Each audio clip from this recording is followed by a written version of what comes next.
What would you say if I told you that the most revolutionary text ever written was written only 3 years ago, and that you probably never even heard of it? The text I'm talking about is this: the Revolutionary Charter for Establishing People's Power. It was written by the Resistance Committees of Sudan and published on January 2023. I am of course aware that most revolutionary is not an objective metric, and after all, who am I to cast such a judgment? But what I do know is that in all of my readings, all of my conversations, and all of my research, I have never come across anything quite like this. Not only in terms of what's in the text, but also in how it was written and the context within which it emerged. When we talk about Sudan today, we talk about the war, famine, the genocide, which pushes discussions about the revolution completely aside.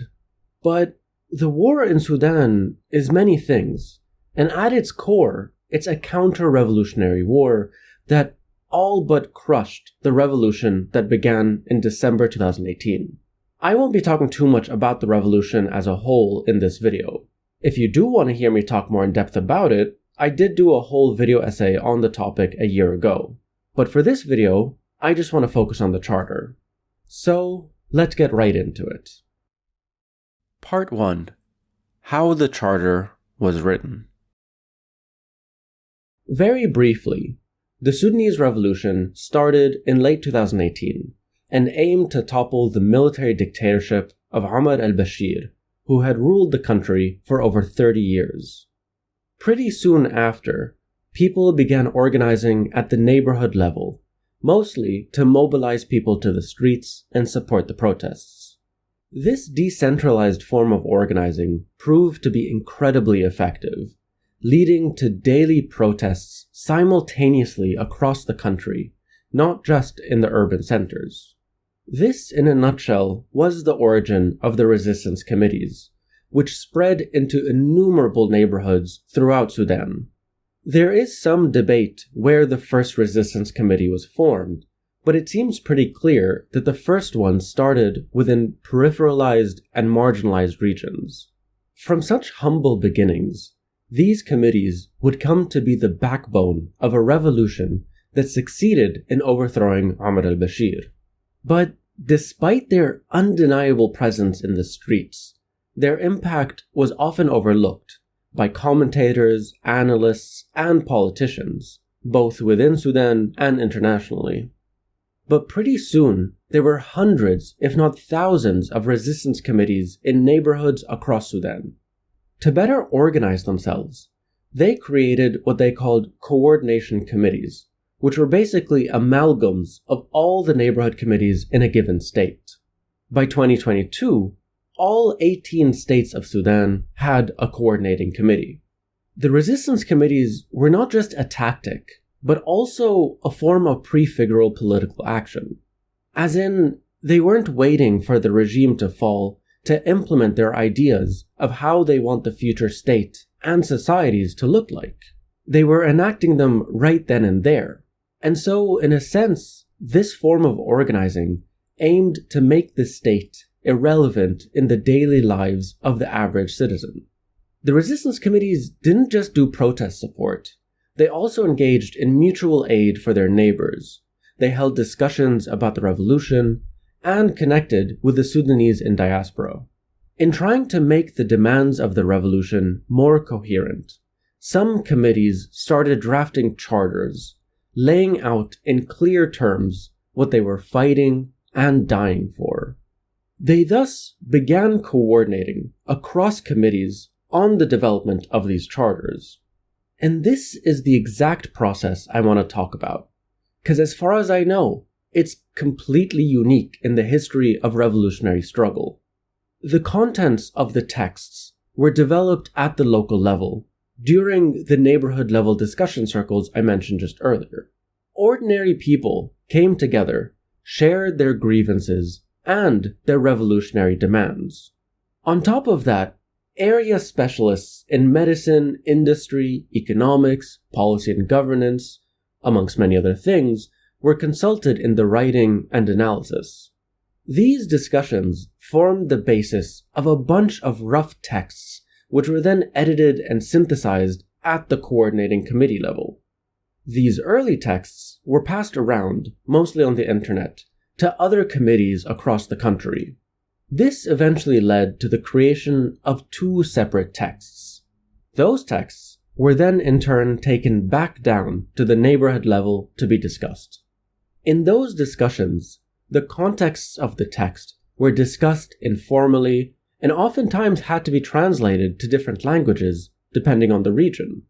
Feedback from the community was taken note of and edits were made. Eventually, every resistance committee voted on which document they wanted to adopt for themselves. Then, ultimately, this all led to the adoption at the national level of one single document, the one I'm discussing in this video today. It was titled The Revolutionary Charter for Establishing People's Power. The resistance committees then held a signing ceremony where representatives from across the country came together to sign their adoption of this unified text. Now, to be very clear, what I'm describing here is a radically democratic and participatory process. This document is the expressed will, not of a political party or a group of revolutionary intellectuals, but of millions of ordinary people across Sudan. The origins of it are from the people. The method of its development was from the people, and so too was its adoption. And what it amounts to is functionally a new constitution for the country. The sheer existence of this document is proof of the strength and revolutionary capacity of the people of Sudan. It is a testament to the very people power that it advocates for. In moving away from dictatorship and military rule, it is a beacon of the capacity for ordinary people across a very divided country to unite with a shared vision. Not to repeat myself, but I cannot think of a single comparative example of such a text, historically or contemporarily. None of the revolutionary texts I know of, be they treaties or constitutions, can claim this truly bottom-up revolutionary methodology. The fact that this text comes from the working class, the poor, and the peripherized peoples of a colonized nation is, to my understanding, wholly unique. So, we've talked about how the text was written. Now let's talk about what's in it. Part 2. What's in the Charter? The Revolutionary Charter for Establishing People's Power is 50 pages long and includes several sections. The first is a preamble, followed by a description of the current revolution and a revision of Sudanese history. In so doing, they were contesting the colonial history that they were forced to learn under Omar al-Bashir's rule. The final section spells out, in great detail, the contours and structures of the free Sudan that these revolutionaries were envisioning. I think the best thing I can do to start is to simply read the preamble, before then picking certain sections of the text to demonstrate its revolutionary and radical demands. The Revolutionary Charter for Establishing People's Power is a political document for initiating a deep-anchored, holistic political process, with the ultimate goal of formulating a political vision of national unity that digs deep into the very nature of the nation-state, governance, economy, and transfer of power. This political vision is grassroots-based and shall be formulated by the Sudanese people, by means of public and open discussions, to be organized by the resistance committees, elected trade unions, and other revolutionary forces with genuine belief in the necessity of bringing about radical change, in line with the general vision of this charter. This charter is a culmination of decades-long relentless struggle and resistance of the Sudanese people, which has been going on since the Declaration of Independence in 1956. In the particular context of the December 2018 revolution, this charter is the cornerstone in the process of translating revolutionary action into a clear and coherent vision, as well as launching the process of handing over power to the people by stripping it away from the elitist political club, both traditional and modern, that has always served the proxy alliance of dependency, which only promotes greedy foreign interests against the interests of the vast majority of the Sudanese people. This charter represents the first step towards transcending the chronic Sudanese crisis, which ultimately plunged Sudan into a degenerate state, marked by civil conflicts, famines, and armies of mercenaries, a state completely stripped of its national sovereignty. In the context of the upcoming transitional period, sovereignty is to be defined as consolidating a democratic power practiced by the people at all levels and power structures, based on the constitutional legitimacy stipulated for in the transitional constitution that governs and shapes the transitional period. The second section of this document, the next 15 pages or so, is essentially a revolutionary revision of Sudan's history. By that I mean they seek to work against the official history of Sudan, and instead tell a history that centers the people of Sudan and their struggle against colonialism, the nation-state, and the military and economic elite. It's in a sense an attempt to write a people's history that centers the ideals and aspirations of the revolutionary moment they were in. This was, of course, not an easy task, especially because the many regimes that ruled over Sudan intentionally divided the country and set different regions and different communities against one another.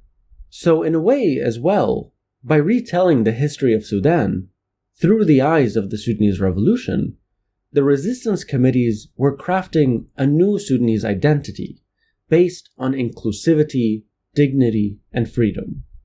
This section begins with this paragraph.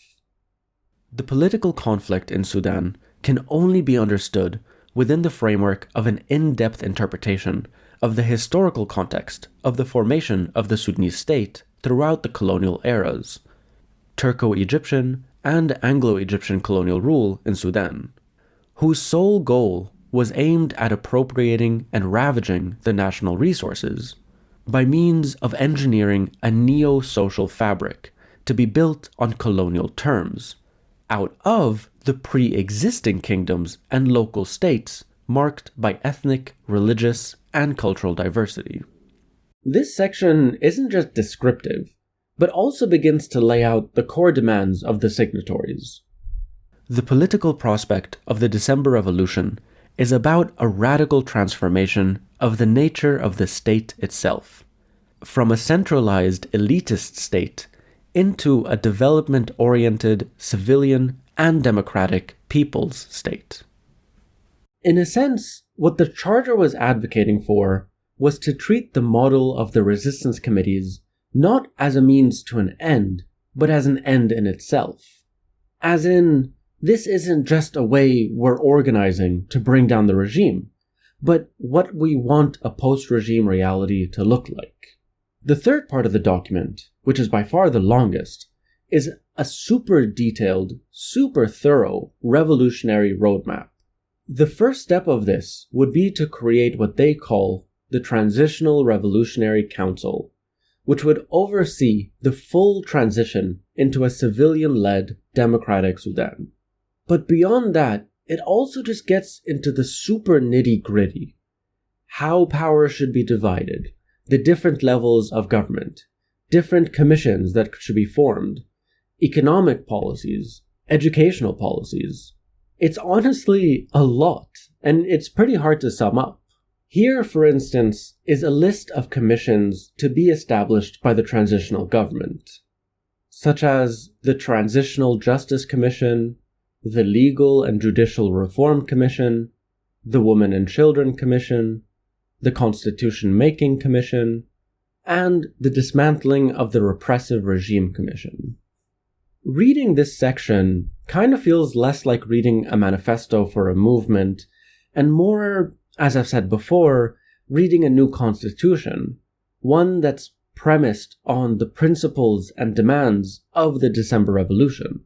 Even though, just to note, the creation of a new constitution is one of the things they talk a lot about.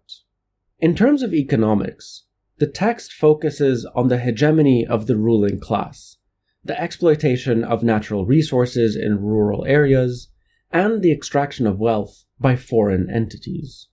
To remedy all of this, the text outlines the need to create more internal production, implement national welfare programs to ease the effects of economic collapse, and to allow local governing bodies to decide how their resources are managed.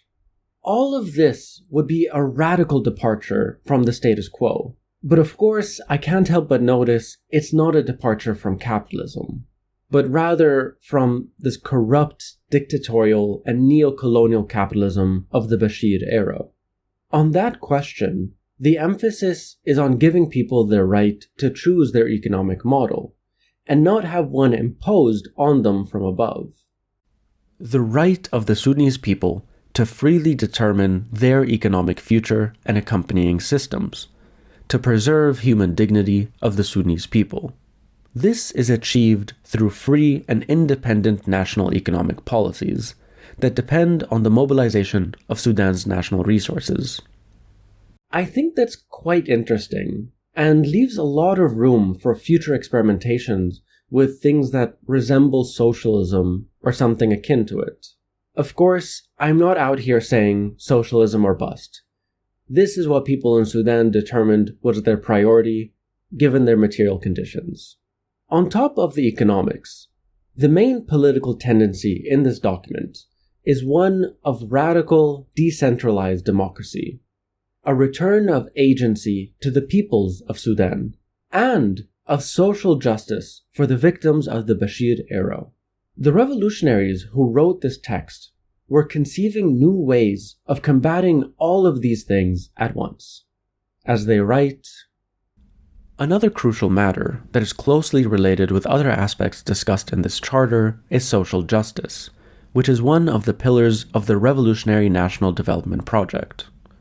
It is important to note that the concept of social justice transcends transitional justice to include equal distribution of resources and power among invariably all the components of society. With resources and power having been concentrated since independence in the hands of very few elite groups, achieving social justice will necessitate dismantling the model of the modern national state, which has been built on monopolizing resources and revenues. If this is not clearly set as an objective, social justice may be reduced to an individual rather than a societal issue. Placing our focus on criminal justice alone may allow for some individuals to be punished for their crimes against society, but will leave unharmed the same hegemony and oppression regimes who are behind violence and atrocities. I could honestly talk for hours going through this document because there's just so much in it. I get so excited when talking about this because it really is so incredibly revolutionary.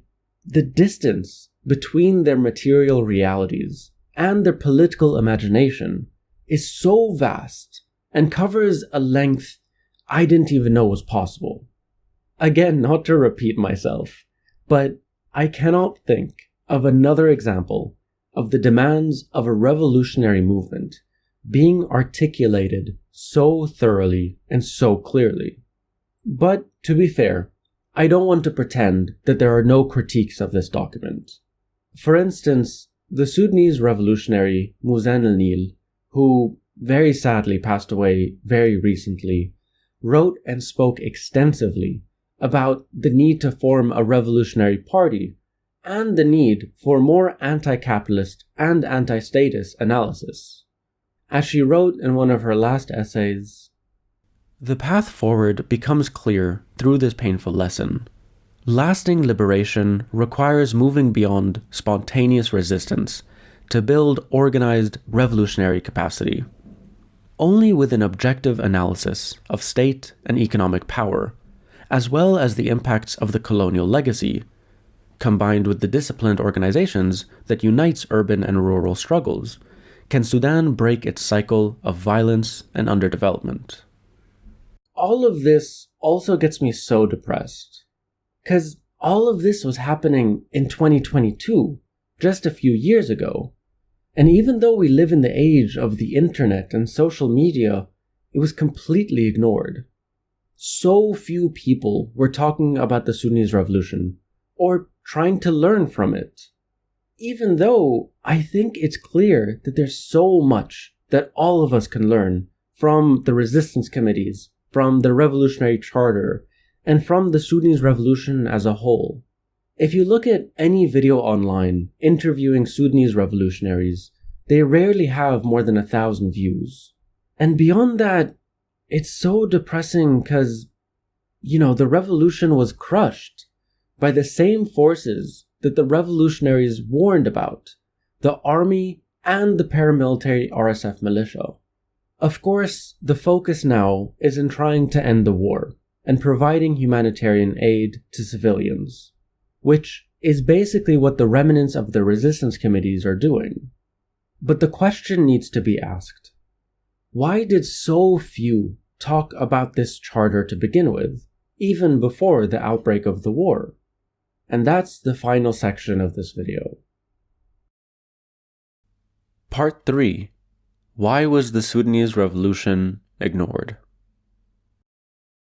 On April 15, 2023, the RSF militia, which is heavily backed by the UAE, waged a war against the state. This war, which includes acts of genocide and mass expulsions, has created the world's largest humanitarian crisis, with over 13 million displaced and 22 million people in need of humanitarian aid. So naturally, a lot of the focus on Sudan these days is on the current war. In a tragic sense, Sudan has returned to the old trope about Africa, a place of immeasurable suffering and conflict. And with that comes a complete lack of attention on Sudan, which only reappears on the news when a major disaster befalls the people. And this very thing is happening as I'm speaking, as the besieged city of El Ubaid is on the verge of collapse, and suddenly everyone remembers Sudan again. What is happening to El Ubaid is the same thing that happened to Al Fashir, wherein an estimated 60,000 people were killed in a matter of days. And so, all too briefly, Sudan is reappearing on people's feeds and on the news, but if history is any measure, it'll fade away once again. And very frustrating to Sudanese people, this war is still called a forgotten war, or an erased war. And as they keep reminding us, this isn't a silent war or a forgotten war. It is a war that is intentionally ignored. And so, the main thing that explains this, as many Sudanese have stated, is racism.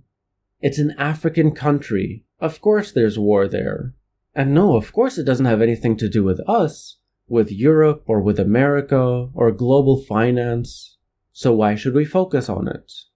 Aside from this simply being untrue, it seems pretty clear that it's the same racism that made the revolution and its achievements invisible to most people, especially in the West.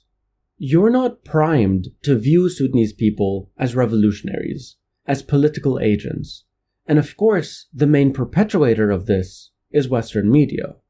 But beyond that, and I guess this is more targeted to people who want to work against white supremacist imperialism, there is also just a lack of curiosity. Like, I didn't always know this much about Sudan. It took getting curious. Now, to be fair, I do have some connection with the Sudanese revolution, especially because it coincided with ours in Lebanon, and that we're both Arabic-speaking countries. But then again, most Lebanese, and most Arabs, also neglect Sudan. And again, a large part of that is anti-black racism. But just as the Sudanese revolutionaries emphasized the need to center the periphery, that is my philosophy as well.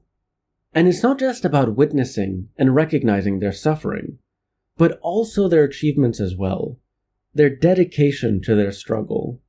It frustrates me to no end how people still talk about the Paris communes when there are radical democratic experiments happening right now. These are living models that need to be studied and supported.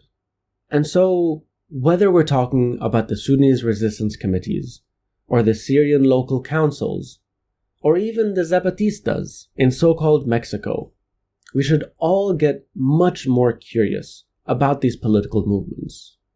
And if for no other reason, to see if there's something that we can learn and apply to our own struggles.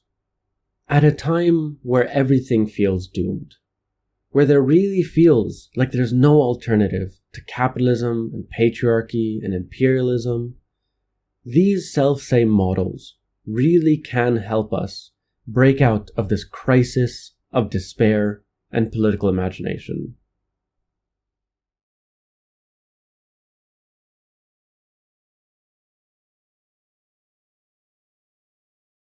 And now, a message of thanks to my lovely patrons. Muhammad, Nibs Beats Chow in a Fair Fight, Janet Robertson, Jake Demarest Mays, Valda Mark Yarolf, Riverside Park Garden Flowers, Existential Puffin, and many more. If you want to hear your name read out at the end of my videos, or seen it written as text, as well as support me in making more of these videos, then become a member of my Patreon today. Paid members of my Patreon also get access to exclusive perks, such as ad-free viewing on my Patreon, or exclusive content, which I'm only uploading onto my Patreon. So, if you like the work that I'm doing, and you want to help me make more of it, then please consider becoming a member of my Patreon today. Thank you, and I'll see you all next time.